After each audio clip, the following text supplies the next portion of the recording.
예, 이해운 초대 기획예산처 장관 후보자에 대한 인사청문회가 시작도 못한 채 파행했습니다. 여야는 후보자 자료 제출 등을 놓고 여전히 신경전을 이어가고 있는데요. 한편 당 윤리심판원으로부터 제명 결정을 받은 민주당 김병기 의원이 탈당계를 제출했습니다. 관련 내용을 포함한 정치권 이슈들 강성필 더불어민주당 부대변인 유희동 전 국민의힘 의원과 함께 자세히 짚어보겠습니다. 두 분 어서 오십시오. 네. 예. 자, 오늘 오전 이해운 후보자의 인사청문회를 위한 전체 회의가 가까스로 열렸습니다만 후보자 출석 없이 여야의 자료 제출 공방만 이어졌습니다. 먼저 그 현장 모습 직접 보시고 대담 시작해 보겠습니다. 자료 제출 문제 가지고 더 얘기하실 필요 없어요. 국민의 눈높이에 맞춰서 특히 국무회의 될 자격이 되는지 안 되는지에 대해서 철저하게 따져 묻는 모습을 국민 앞에 보여주자. 그 문턱을 넘을지 안 넘을지는 본인이 이제 어떻게 하냐에 따라 달라지는 거고 이 청문회를 본 국민의 여론이 결정할 것입니다. 오늘 자료 제출과 관련해서 인사청문회 처음부터 전제가 무너졌습니다. 약속했던 15일 오후 5시까지 제출된 답변은 전체 15%에 불과했습니다. 버티기로 일관하던 후보자 측이 어제 저녁 9시가 다 돼서야 일부 추가 자료를 냈는데 생색내기에 불과한 부실투성이었습니다. 예, 지금 국민의힘이 이해운 후보자의 자료 제출 태도를 문제 삼아서 보이콧을 선언한 건데 현재 상황 일단 어떻게 보고 계십니까? 일단 이제 뭐 야당 의원들이 이제 요구했던 자료에 대해서 이해운 후보자가 성실하게 제출을 하지 않았다면 그건 네. 잘못된 거죠. 그래서 이 부분에 있어서는 위원장하고 여야 간사가 한번 목록을 보면서 한번 따져봐야 될 필요가 있는 것 같아요. 예. 왜냐하면 이게 착시 효과가 있는 게 뭐 예를 들어서 뭐 1000건을 신청을 했다. 그런데 의원실이 뭐 한 10개가 20개가 넘는 청문 위원들이 있잖아요. 중복이 될 수도 있는 것이거든요. 그리고 시간이 걸리는 것도 있고. 그렇기 때문에 꼭 15%만 냈다고 해서 그게 과연 잘못된 것인가에 대해서는 따져봐야 될 필요가 있다. 하지만 지금까지 청문회 관례를 보면 사실 청문위원들은 제대로 된 자료를 제출하고 또 청문을 받는 후보자로서는 최대한 자료 제출을 좀 늦게 내거나 안 내려고 하는 그런 경향이 있었던 것은 사실이기 때문에 예. 이 부분에 있어서는 민주당 의원들도 허심탄회하게 왜 지금까지 이해운 후보자에게 제기됐던 의혹이나 논란을 우리가 비추어 봤을 때 민주당 의원들이 지금 대놓고 뭐 방어를 하거나 그러자고 하는 분위기는 아닌 거거든요. 네. 그래서 이 부분에 있어서는 조금 여야가 합의를 좀 했으면 좋겠다 이런 생각이 듭니다. 예, 이미자 위원장이 일단 여야 간사들이 합의를 해라 이렇게 좀 이야기를 했습니다만 그럼 만약에 합의가 안 된다면 단독 청문회 가능성도 있는 겁니까? 이제 국회법 50조를 보면 위원장이 의사 진행을 거부할 때 네. 교섭단체 간사가 직무 대리를 맡아가지고 위원회를 개최해서 강행을 할 수는 있습니다. 또 지금 현재 민주당이 다수당이기 때문에 예, 예. 가능할 걸로는 보는데 이 문제는 이 반쪽짜리잖아요. 그렇죠. 그리고 이 이재명 대통령께서 이해운 후보자에 대해서 이렇게 보수 인사임에도 불구하고 이렇게 기획예산처 장관으로 지명을 한 거는 사실 능력도 중요하지만 이 보수와의 좀 통합 차원에서 임명을 하려고 했던 어떤 의견이 있는 것이기 때문에 그런 과정도 중요한 거라고 생각을 하거든요. 또 국민들이 과정도 지금 지켜보고 있다고 생각을 해요. 그렇기 때문에 저는 이제 일방적으로 강행을 하는 것보다 네. 저는 최대한 정치력을 발휘해가지고 이해운 후보자의 청문회를 일단 마치게 하는 것. 근데 야당 의원들도 사실 그래요. 본인들이 지금까지 막 여러 가지 의혹을 제기했잖아요. 그러면 그거는 언론에 대해서 본인 기사 내려고 하는 거 아니잖아요. 이 기사 냈던 거에 대해서 청문회라는 자리에서 공식적으로 국민들 앞에서 제대로 질의하는 모습을 보여줘서 국민들이 봤을 때 아유 저 사람 안 되겠구나라고 이끌어내는 것이 저는 야당으로서 제대로 된 역할을 하는 거라고 생각하기 때문에 저는 야당 의원들이 청문회를 열어서 이해운 후보자에 대해서 검증을 잘하는 것이 중요하다고 생각합니다. 예. 야당 의원들이 그야말로 따져 물을 수 있는 기회지 않느냐, 청문회를 열어야 한다 이렇게 좀 말씀을 해주셨는데 지금 상황 어떻게 보고 계세요? 당연하죠. 지금 제가 이해한 바로는, 예, 제가 예. 확인한 바로는 지금 이것을 청문회를 안 하겠다는 것이 아니라 청문회를 하기 위해서 충분한 자료가 올 때까지 이것을 연기하자는 주장이거든요. 예, 예. 그런데 이런 주장을 할 수 있었던 이유는 뭐냐면 이 청문회를 준비하는 과정 속에서 양 당의 간사들이 위원장과 함께 모여서 15일 5시까지 이것과 관련된 충분한 자료를 자료 제출을. 내면 네. 그것을 확인하고 우리가 청문회를 열자라고 약속을 한 거고, 그것이 만약에 충분치 않다고 판단되면 이것은 뒤로 연기하는 것이다라고 양당 간에 합의를 한 거기 때문에 네. 이 부분이 뭐 일방적으로 뭐 보이콧을 했다거나 이런 것은 전혀 아니고 충분한 자료를 받자는 것이고요.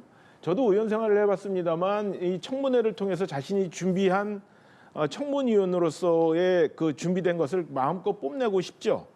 그런데 그것을 하려면 기본적으로 기초 사실을 확인할 수 있는 자료를 줘야 되는데, 지금 이해훈 후보자 같은 경우에는 너무나 기초적인 본질적인 의혹과 관련된 자료들은 전혀 내고 있지 않다는 거예요. 예를 들자면 납세와 관련된 또 특히 그 징여와 관련된 이런 그 자료들은 하나도 내고 있지 않기 때문에 네. 정황상으로는 이것이 징여세를 탈루했거나 각종 세금을 탈루하거나 편법적으로 재산을 취득한 것이 보이지만, 그것을 확정적으로 국민들 앞에서 보여드리기 위해서는 그 기초 자료가 필요한데 그것을 내놓지 않고 일단 청문회부터 시작하자고 하면, 저는 물론 민주당이 그렇지는 않겠습니다만 자칫 잘못하면 지금 이해훈 후보자가 갖고 있는 모든 의혹들을 일부러 보호해주고 이것을 덮어주려고 하는 의도로밖에 비춰지지 않는다. 그렇기 때문에 저는 이거는 시간이 좀 더 걸리더라도 오히려 여당 간사가 후보자에게 청문위원들이 충분히 검증할 수 있는 기초 자료, 세금과 관련된 자료들은 반드시 내놔라, 빠르게 내놔라. 그래야 예. 이것이 청문회가 빠르게 진행될 것이다라고 오히려 여당 간사가 후보자를 압박하는 것이 저는 맞는 방법이 아닐까 생각합니다. 예. 청문회가 장기간 미뤄질 경우에 임명 결정은 청와대 몫으로 돌아가게 되는데, 사실 장관 같은 경우에는 청문 경과 보고서가 채택되지 않더라도 대통령이 재송부 절차를 거쳐서 임명할 수 있지 않습니까? 그 상황은 좀 어떻게 전망하세요? 임명하리라고 보세요? 저는 개인적으로는 임명을 그렇게까지 강행하지는 않을 거라고 네. 봅니다. 왜냐하면 사실 우리가 이제 뭐 예를 들어서 적절한 예인지 모르겠지만, 선거하기 전에 어떤 한 후보가 월등히 뭐 여론조사에서 앞선다고 해서 선거도 안 하고 그 사람 당선시킬 수 있습니까? 없잖아요. 그러니까 청문회라는 것은 어떤 이 장관으로 임명하기 위해서 거쳐야 되는 절차입니다. 그러니까 과거의 사례를 보더라도 청문회를 해서 국민의 눈높이가 맞지 않아도 대통령이 강행을 하는 경우는 있었지만, 청문회도 거치지 않고 바로 임명을 강행했던 경우는 제가 기억이 잘 나지 않거든요. 그렇기 때문에 저는 이재명 대통령이 앞서 제가 말씀드렸듯이 네. 이해훈 후보자를 지명한 이유도 보수 인사를 경제 파트에 영입함으로 인해서 이 국민의힘이라는 보수 정당, 뭐 개혁신당이라든가 이런 보수 정당과의 어떤 화합의 의미를 더 세우려고 하는 분위기였기 때문에 저는 그렇게까지 강행을 할 것 같지는 않다. 하지만 문제는 뭐냐면 이 기획예산처 장관이 중요한 주무부처 장관이잖아요. 그렇죠. 그래서 만약에 낙마가 안 되고 뭐 이렇게 지지부진하게 이렇게 계속 이어진다고 하면 이 부처 장관이었어서 이 새로 출범한 이 부처가 제대로 된 역할을 할 수가 없기 때문에 네네. 이 부분에 있어서는 또 어떤 결단이 있을지는 모르겠습니다. 네. 어떻게 보십니까? 시중의 우스갯소리로 이해훈 후보자는 기획예산처 장관보다는 국민연금의 재산 운용본부장이 훨씬 더 어울리는 게 아니냐, 그렇게 국민들 재산을 증식시키는데 훨씬 더 뛰어난 능력이 있는 것이 아니냐라는 조소가 있을 정도로, 비아냥이 있을 정도로 이 후보자가 갖고 있는 본질적인 문제는 매우 심대하다고 저는 생각을 하거든요. 예. 특히 뭐 지금 모든 민주당 분들이 방송이나 이렇게 대중들을 상대로 하는 자리에 나와서 하시는 말씀이 국민 통합을 위해서 보수 정당과 함께 하려는 취지로 이해훈 후보를 지명했다고 하시는데, 그게 꼭 이해훈이어야 하는지에 대한 질문을 다시 한번 되묻고 싶어요. 저는 오히려 임명을 철회하는 것이 국민 통합에 더 도움이 될 것이다. 모든 분들이 싫어하고 모든 분들이 문제가 이렇게 있다라고 지적하는데, 이 부분에 있어서만큼이야 여야가 이만큼 합의를 봤던 적이 있을까 싶을 정도로 이해훈 후보에 대한 문제점들을 이야기하고 있는데, 왜 저 문제를 고집을 피우면서 끝까지 가야 되겠다고 하는 건지는 저는 이해를 하기가 어렵습니다. 저분 하나로 국민 통합이 되지 않고요. 저분 하나로 보수와 화합한다는 것이 이루어지지 않을 것 같습니다. 예, 근데 알겠습니다. 제가 한 말씀 드리고 싶은 게 네. 이게 이제 이재명 대통령이 이해운 후보자라는 보수 인사를 지금 영입을 해서 지명까지 해놨는데 그런데 앞으로도 제 생각에는 이재명 정부에서는 또 다른 추가적으로 보수 인사 영입이 있을 것 같아요. 그런데 지금 이해운 후보자가 부족한 점이 많고 또 본인의 출신인 국민의힘에서조차 지금 비판을 받고 있다고 해서 이 사람을 냉정하게 매정하게 철회를 해버린다? 그러면 추가 보수 인사를 영입하는데 어려울 겁니다. 그래서 네. 그런 애로점이 있다는 점을 말씀드립니다. 예, 짧게 마찬가지로 반론 듣겠습니다. 보수 인사를 꼭 해야 국정이 잘 운영이 되는 게 아니잖아요. 국정 운영을 하는 데 있어서 보수 인사가 충분 조건은 될 수 있을는지 모르겠습니다만 반드시 필요한 필요 조건이라고 하기는 어렵거든요. 예. 그러니까 지금 처음에 잘못 깨놓은 그 단추를 가지고 계속 무리하게 하다 보면 저는 결과는 매우 안 좋은 쪽으로 갈 수밖에 없을 것이다라는 말씀을 드리고 한 가지 덧붙인다면 본인 출신의 정당에서 비토해서 이해훈 후보가 부적합하다고 하는 것이 아니라 이해훈 후보 자체가 갖고 있는 자격이 부족하고 지나온 과거가 부족하다는 것이고 이분이 우리 국민의힘에서 전신정당에서 3번의 국회의원 공천을 받았다는 이유로 니네가 이분을 충분히 검증하지 못하고 왜 지금에 와서 반대를 하냐고 되물으시는데 예. 저희가 잘못 공천을 한 것은 맞습니다만 이렇게 문제가 있는 것을 밝혀진 이상해야 이것을 계속 주장하는 것이 어떤 합리성을 갖는지 저는 잘 모르겠습니다. 알겠습니다. 자, 저희 뉴스 중에라도 이 청문회 관련해서 또 새로운 내용이 들어오면 저희가 전해드리도록 하겠습니다. 자, 이해은 후보자의 청문회에 대한 이야기를 해봤고요. 자, 그런가 하면 공천원금 등 각종 비위 의혹으로 당 윤리심판원에서 제명 결정 처분을 받은 김병기 의원이 징계를 수용하겠다라고 밝혔습니다. 직접 들어보시죠. 아직까지 윤리심판원의 결정문을 통보받지 못했지만 재심을 신청하지 않고 떠나겠습니다. 제가 재심을 신청하지 않은 상황에서 제명을 처분한다면 최고위원회의 결정으로 종결하는 방안을 검토해 주십시오. 예, 자진 탈당 의사가 없다라고 이야기를 했던 김병기 의원이 민주당 탈당계를 제출을 했습니다. 김 의원의 생각이 바뀐 배경 어떻게 봐야 되는 겁니까? 그러니까 이제 본인이 하셨던 말씀처럼 뭐 본인이 사랑하는 민주당에게 더 이상 부담을 줄 수 없다는 것이 가장 큰 이유겠죠. 예. 그리고 지금 이제 언론이 흘러가는 분위기 그리고 이제 저희 당에서조차도 사실 이제 김병기 의원에게 있어서 그 누구도 계속 남아라, 버텨라 이런 말씀을 하시는 분이 없을 거예요. 예. 그리고 무엇보다도 또 김병기 의원을 정말로 위하는 분들도 지금 당신 탈당을 스스로 하는 것이 본인에게 좋을 거야라고 조언을 저는 많이 한 걸로 알고 있습니다. 그렇기 때문에 저는 김병기 의원이 늦었지만 자진 탈당하는 그런 선택을 한 것이 잘한 일이다 그렇게 위로하고 싶습니다. 예. 이 상황 어떻게 보고 계십니까?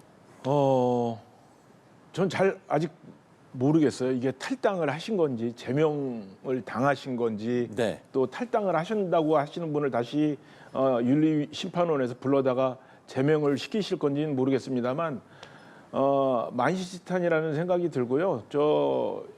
저는 이것은 뭐 민주당 내 절차로 끝날 문제가 아니라 이 부분에 대해서는 법적으로 분명히 옳고 그름을 따지고 무엇이 문제였는지 결국에 이것이 갖고 있는 구조적인 문제가 있다면 이 부분까지 밝혀서 다시는 이런 일이 정당 주변에서 생겨서는 안 되겠다라는 표본을 한번 세웠으면 하는 생각입니다. 저희가 김병기 의원의 탈당계 제출과 관련한 이야기를 나눠보고 있었는데요. 관련 브리핑이 지금 있습니다. 함께 보고 오시죠. 1시 35분경에 김병기 의원의 탈당계가 사무총장실로 접수가 됐고 저희들은 이 탈당계를 즉시 서울시당에 이첩을 해서 탈당 처리하도록 했습니다. 오늘 아침에 김병기 의원이 기자회견을 통해서 당과 동료 의원들에게 부담을 주지 않기 위해서 윤리심판원에 재심을 신청하지 않겠다는 뜻을 밝혔습니다. 또한 의원총회를 거치지 않고 제명을 처리해 줄 것을 요청했습니다. 당은 이 요청에 대해서 이제 검토를 했습니다. 그런데 정당법 제33조에 따르면 국회의원에 대한 제명은 반드시 소속 국회의원 2분의 1 이상의 동의가 있어야 제명이 가능합니다. 즉 다시 말하면 최고위원회나 이런 의결기관에서 비상징계 등 제명 처분을 한다고 해서 그 즉시 효력이 발생하는 것이 아니라 의원총회를 거쳐야 되는 것입니다. 한 번 더 설명을 드리면 징계는 비상징계와 그러니까 최고위 의결을 통한 비상징계와 윤리심판원 등 심판기구를 통한 일반 징계가 있는데 그런 모든 징계의 경우에도 국회의원에 대한 제명은 아까 말씀드린 것처럼 정당법 33조의 조항에 따라서 소속 국회의원의 2분의 1 동의가 있어야 하는 것이고 그 2분의 1 동의는 무슨 저 서면 투표나 이런 방식이 아니라 반드시 집합해서 투표하는 방식으로 하도록 되어 있기 때문에 의원총회를 반드시 해야 하는 것입니다. 그렇기 때문에 김병기 의원의 요청은 정당법상 수용할 수가 없는 겁니다.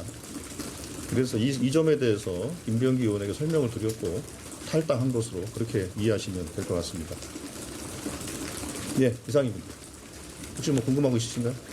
예. 강선우 의원회 같은 경우에는 탈당 후 제명 처분을 받았는데요.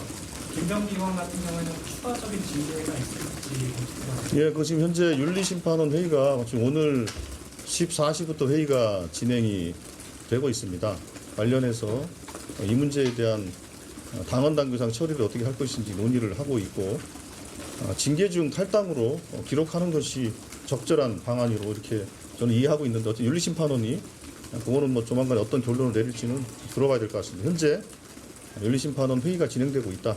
이렇게 말씀드리겠습니다. 네, 다음 질문 있습니까? 애초에 김병기 의원 측에서는 그 정당법 33조 내용을 모르고 기자회견을 했다고 봐야 되는 거지. 그것까지는 제가 정확히 모르겠고요. 사실상 그게 그 징계 절차가 좀 복잡한 부분이 있긴 있습니다. 그러니까 국회의원의 경우는 정당법에 소속 국회의원의 제적 2분의 1 이상 동의. 예, 조승래 사무총장의 브리핑을 들어봤습니다. 그러니까 김병기 의원이 오후 1시 35분쯤에 탈당계를 접수했고 즉시 서울시장에 탈당계를 이첩해서 처리를 했다라는 내용을 들어볼 수가 있었습니다. 정당법 33조를 이야기를 했거든요. 그러니까 의원을 제명하려면 소속 의원의 절반이 동의를 해야 가능하다. 그러니까 이제 김병기 의원이 최고위에서 제명을 결정해달라 이제 이 부분에 대한 답인 것 같은데 앞서 이제 유희동 의원께서 지금 무슨 상황인지 잘 모르겠다라고 이야기를 해주셔서요. 설명을 좀 해주시면 좋을 것 같아요. 그러니까 최초에 그 오늘 오전에 김병기 전 원내대표가 예, 기자회견을 했습니다. 이제 기자회견의 요지는 뭐냐? 첫 번째, 나 탈당 안 한다. 두 번째, 근데 제명을 해달라. 세 번째, 제명을 하는데 의원총회에서 말고 의원총회에서 이 제명을 해가지고 동료 의원들에게 나를 제명하는 그런 부담을 주지 말고 그냥 최고위에서 의결해가지고 나를 제명해달라라고 한 겁니다.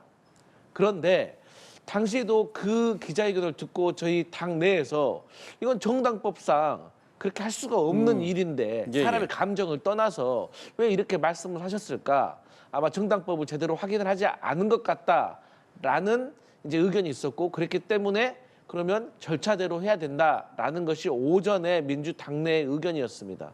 그런데 그 의견이 받아들여져서 우리 조승래 사무총장이 말씀하셨던 것처럼 이것은 사람의 감정을 떠나서 네. 정해진 절차에 의해서 해야 되는 것이기 때문에 김병기 전 원내대표에게도 설명을 했고 이해를 했다라고 이해하시면 될 것 같습니다. 예, 어느 정도 좀 답이 됐습니까? 첨언하실 부분이 있으신지요? 글쎄요, 이게 그래서 결론은 제명인지 탈당인지를 모르겠어요. 이게 그 당의 징계를 피하기 위해서 탈당을 하는 경우에는 예. 당에서 제명을 하게끔 되어 있는 것으로 알고 있거든요. 민주당의 경우.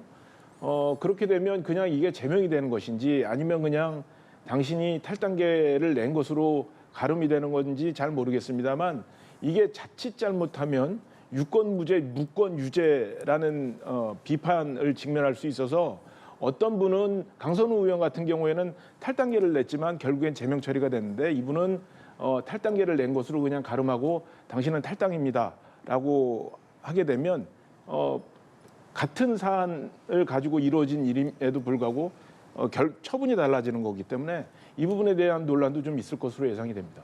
근데 이제 강선우 의원과 관련해 가지고 좀 설명을 드려야 될 것 같아요. 그러니까 이제 강선우 의원이 탈당을 했습니다. 여기까지는 김병기 의원하고 어떻게 보면 똑같은 거죠. 그런데 그 이후에 당에서 강선우 의원을 제명을 해버렸습니다. 그 이유는 뭐냐면 이 윤리심판원에서 정해진 절차에 의해서 제명을 해야 되는데 본인이 먼저 탈당을 했기 때문에 이거는 행정적인 제명이 아니라 정치적으로 제명을 시킨 겁니다. 그래서 그 당적부에 기록을 한 겁니다. 당신이 자진 탈당했으나 당에서는 제명을 했습니다라고. 그래서 이제 김병기 의원과 관련해 가지고도 그런 조치가 있을 수도 있겠다 그런 생각을 봅니다. 뭐 논의 중이라는 이야기가 있으니까요. 좀 지켜봐야 될 것 같습니다. 자, 그런가 하면 민주당 지도부가 정청래 대표가 재추진하는 1인 1표제를 두고 공개 설전을 벌였습니다.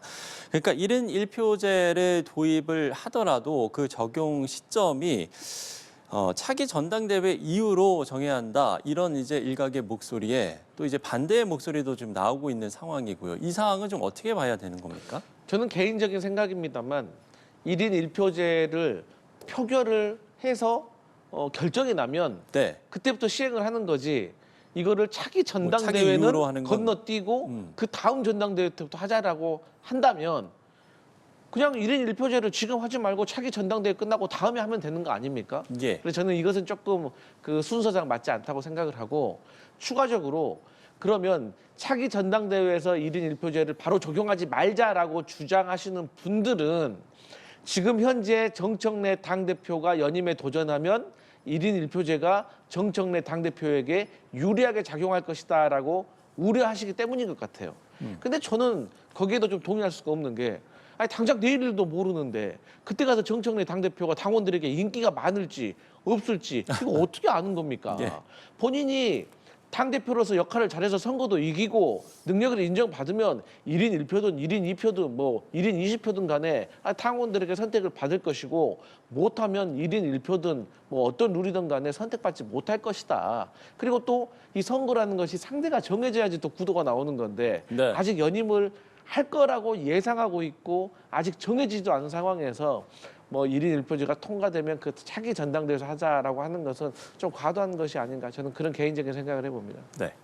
저는 이제 비로소 집권 여당 민주당의 정치 투쟁의 시간이 시작됐다라고 생각을 합니다. 1인 1표제와 둘러싼 내용들을 보면 내용은 당원 주권이지만 실질적으로 속내는 연임 욕심이라고 읽을 수밖에 없는 상황이거든요. 지금 이게 심판이 선수도 겸임하겠다라는 거니까 연임에 대한 의지가 없다. 내가 이런 오해를 받기 싫다라고 하면 저는 연임에 도전하지 않습니다라고 지금 선언해 버리면 깔끔하게 끝나는 문제거든요. 그런데 연임은 하겠다는 마음은 계속 갖고 있고 이 상태에서 계속 룰을 만지기 시작하면 누가 봐도 이것은 생각이 다른 데 있다라고 볼 수밖에 없고 이것에 대한 정치적으로 반대되는 그룹이 당내에는 당연히 있기 마련이기 때문에 이에 대한 목소리를 더 높여낼 수밖에 없고 그러다 보면 시간이 앞으로 이제 지방선거 다가오면 다가올수록 이 문제는 조금 더 파열음을 크게 내는 주요한 요소가 되지 않을까 저는 그렇게 생각을 합니다. 예, 알겠습니다. 여기까지 민주당 상황 짚어봤습니다. 자, 국민의힘 이야기로 넘어가 보겠습니다. 국민의힘 한동훈 전 대표가 당원 게시판 사태에 대해서 1년 2개월 만에 처음으로 포괄적인 사과 입장을 밝혔습니다. 당 지도부의 반응은 엇갈리는 것 같은데요. 발언 듣고 대담 이어가겠습니다. 사과를 받는 사람이 과연 누구인지 그리고 그 사과를 받는 사람이 흔쾌히 그 사과에 대해서 받을 수 있도록 하는 것이 중요하다고 생각을 합니다. 한동훈 전 대표께서 사과를 했다고 하는데 과연 이것을 어떻게 받아들이고 있느냐를 조금 더 냉정하게 볼 필요가 있지 않을까. 한동훈 전 대표께서도 당이 화합하고 이 문제가 해결될 수 있도록 적절한 그런 조치를 하시는 것이 필요하지 않을까라고 개인적으로는 생각을 합니다. 안타깝게도 지금 국민의힘 지지자들은 둘로 나뉘어져 있습니다. 현직 당대표는 단식이라는 희생을 통해, 전직 당대표는 사과라는 결단을 통해 나라를 구하고 당을 살리러 나섰지만 그 두 사람의 그런 용기는 내부의 폄훼와 조롱으로 국민에게 닿지 못하고 있습니다. 적어도 우리끼리는 적의 언어가 아닌 동지의 언어를 쓸 수는 없습니까? 예, 한동훈 전 대표의 사과를 두고 지금 당내에서 뭐 진정성 있는 사과다 아니다 뭐 좀 여러 목소리들이 나오고 있는 것 같습니다. 당내 분위기 좀 어떻게 읽고 계십니까? 네, 방금 말씀 주신 것처럼 이것을 적극적으로 해석하시는 분이 있고 아주 매우 부정적으로 해석하시는 그룹이 있고요. 예. 그렇지만 저는 이게 매우 중요한, 지금 국민의힘의 미래를 결정하는 매우 중요한 거의 분수령에 와 있는 게 아닌가라는 생각을 갖고 있습니다. 예. 저희가 이 대목을 지혜롭게 넘어간다면 덧셈의 정치를 할 수 있는 계기가 마련이 될 것이고, 그렇지 못하고 지금 이 중요한 시기를 실기를 하게 된다면 매우 어려운 상황으로 빠져들 것 같거든요. 지금 장동혁 대표가 아까 양양자 최고위원께서는 말씀을 하셨습니다만 굉장히 어려운 환경 속에서 지금 단식이라는 최강도의 수단을 선택을 하셨고 지금 모든 당원과 국민들께서 그 모습을 보고 있고 이 문제들을 당을 수습하는 데 있어서 당의 지도부가 지금 어려운 상황 속에서 저런 고난의 길을 가고 있는데 어떻게 우리가 목소리를 함께 맞춰야 되느냐에 대한 고민이 있습니다. 물론 한동훈 전 대표가 한 발언 사과에 대해서 부족하다 아니면 또 넘친다라는 각종 이야기가 있습니다만 네. 지금 현 시점에서 이것이 내용이 차고 부족하고를 따질 것이 아니라 우리가 하나가 되는 그 큰 길 위에 한 걸음을 내딛었다는 것을 좀 긍정적으로 보고 모든 것들을 상황을 좀 하나로 모으는데 좀 지혜를 모아야 될 시점이 아닌가 이렇게 생각을 하고 있습니다. 오는 26일에 이제 이 안건이 최고위에 산정될 것으로 지금 예상이 되고 있는 상황이잖아요. 네. 그럼 장동혁 대표가 제명 조치 철회할 가능성도 있다라고 보세요? 어떻게 보세요? 지금 저는 모든 가능성을 좀 열어놓고 생각을 해야 되는 것이 아닌가라고 생각을 합니다. 지난 네. 목요일에 최고위원 회의에서 이 제명 안건 처리하는 것을 잠시 유보를 했고요. 예. 또 그 사이에 한동훈 전 대표께서는 또 사과 표명을 하셨기 때문에 이 과정 속에서 이제 접점을 좀 맞춰 나가는 노력들이 좀 양쪽에서 필요한 것이 아닌가 이런 생각을 하고 있습니다. 예. 상대 당의 상황 어떻게 보고 계십니까? 일단 저는 한동훈 전 대표 제명될 거라고 생각합니다. 근데 아직도 한동훈 전 대표가 제명 안 될 수도 있다라고 기대하시는 분들은 저는 좀 그 판단을 잘못하고 있는 것 같다. 판단이 잘못되면 이제 대응도 잘 안 되겠죠. 네. 그리고 이제 왜 그 이유가 뭐냐면 장동혁 지금 대표가 가고 있는 방향이 잘못됐다라고 지적하시는 분들이 아주 많이 있어요. 국민의힘 내부에도. 그럼에도 불구하고 한동훈 대표를 별로 좋아하지 않는 분들도 당내에 많이 있어요. 그게 안 되는 겁니다. 그래서 저는 자주 말씀드리지만 어쨌든 장동혁 대표가 당권을 잡은 선출된 당대표 아닙니까? 그렇기 때문에 이 야당에서는 항상 주류와 비주류 간의 권력 다툼이 있었기 때문에 저는 한동훈 전 대표가 지금의 시련이 있다고 한다면 그걸 내리는 비를 맞아야지 여기에 대해서 뭐 법적으로 정치적으로 계속해서 싸우는 것은 당에 별로 도움이 안 된다 그런 생각합니다. 예. 국민의힘 윤리위원회가 김종혁 전 최고위원을 불러서 소명 절차를 진행을 했는데 지금 김 전 최고위원은 기피 신청을 한 상황이고 당무감사위가 직권 감찰하라고 요구한 것으로 전해지고 있는데 징계 절차에 어떤 영향을 미치겠습니까? 이 상황은 어떻게 보고 계십니까? 저는 이 부분도 역시 앞서 말씀드렸던 그 한동훈 전 대표에 대한 징계 네. 건과 같이 함께 봐야 될 문제인 것 같아요. 예. 그러니까 대표적인 친한계 인사로 김종혁 전 최고위원이 지금 이 징계 그 대상에 올라가 있고 당원권 정지 2년이라는 중징계를 받았거든요. 그러니까 이 문제를 해결하는 것도 단순히 김종혁 전 최고위원의 개인의 문제라기보다는 앞서 말씀드렸던 것처럼 우리 국민의힘이 덧셈의 정치로 나갈 것이냐 아니면 뺄셈의 정치로 나갈 것이냐를 결정하는 아주 중요한 순간이고 저는 이 대목에서 모든 분들이 지혜를 모아서 슬기롭게 요 대목을 좀 넘길 수 있지 않을까 저는 그렇게 예상을 하고 있습니다. 예, 알겠습니다. 장동혁 대표의 단식 이야기 해보겠습니다. 장동혁 대표가 쌍특검을 촉구하면서 지금 단식 투쟁을 이어가고 있습니다. 장 대표 요구가 관철될지가 무엇보다 좀 관심인 것 같은데 지금 일단 정청래 대표는 글쎄요, 이 특검을 좀 받을 의사는 없는 것 같은데 민주당이 좀 받겠습니까? 어떻게 보세요? 안 받죠. 왜 안 받냐면 예. 일단 장동혁 대표가 지금 단식하고 있는 이유가 정말로 쌍특검이다. 저 쌍특검 관철시키려고 지금 단식하고 있다라고 생각하는 국민들이 얼마나 있겠습니까?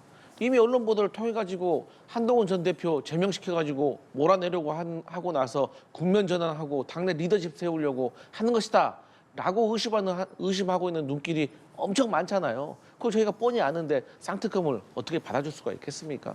그리고 또 오늘 뭐 한겨레 보도 보니까 신천지에서 과거에도 국민의힘 고양시 갑병 여기에다가 교인들을 본인들의 이권 때문에 막 가입시키려고 했다는 또 폭로도 있었잖아요. 그렇기 때문에 이 통일교 특검은 신천지와 함께 해야 되고 공천 헌금은 경찰 수사로 하면 된다 이렇게 봅니다. 예. 지금 이제 강성표 부대변인의 이야기를 들어봐도 그렇고요. 정청래 대표도 건강이 최고다, 밥 먹고 싸우라 이렇게 이야기를 했는데 만약에 민주당에서 받지 않는다면 지금 장동혁 대표 입장에서는 어쨌든 출구 전략이 필요한 상황 아닙니까? 어떻게 네. 보세요? 저는 뭐 지금 이 국면에서 출구 전략을 생각할 단계는 아닌 것 같고요. 네. 지금 뭐 말씀을 주셨습니다만 특검이라는 우리가 그 제도의 취지를 먼저 생각을 해보실 필요가 있을 것 같아요. 특검이라는 것은 권력을 갖고 있는 사람들이 수사기관을 통제하고 제약하기 때문에 권력을 가진 측에서 수사를 방해하는 것을 방지하고자 우리가 특검을 만드는 것이거든요. 그러니까 이것은 여당을 향해서 쓰는 일이지 야당을 향해서 쓰는 수단은 아닙니다. 그런데 지금 이 특검이 지금 우리 당내 분란과 맞물려 있다는 이유로 이 특검의 논란을 소나기를 피해 가려고 하는 건데 저는 이 대목에 있어서는 장동혁 대표의 의지도 그렇고 지금 야당의 의지도 그렇고 그렇기 때문에 지금 이 부분은 반드시 관철을 해야 하고 약간 늦은 감이 없지 않아 있을 정도로 이 문제는 좀 심각한 문제거든요. 그렇기 때문에 저는 반드시 퇴로를 생각할 것이 아니라 이 문제에 대한 답을 그 청와대와 민주당으로부터 받아내야 된다는 생각을 강하게 갖고 있습니다. 예, 알겠습니다. 정치권 이슈 강성필 더불어민주당 부대변인 유이동 전 국민의힘 의원과 이야기 나눠봤습니다. 오늘 말씀 고맙습니다.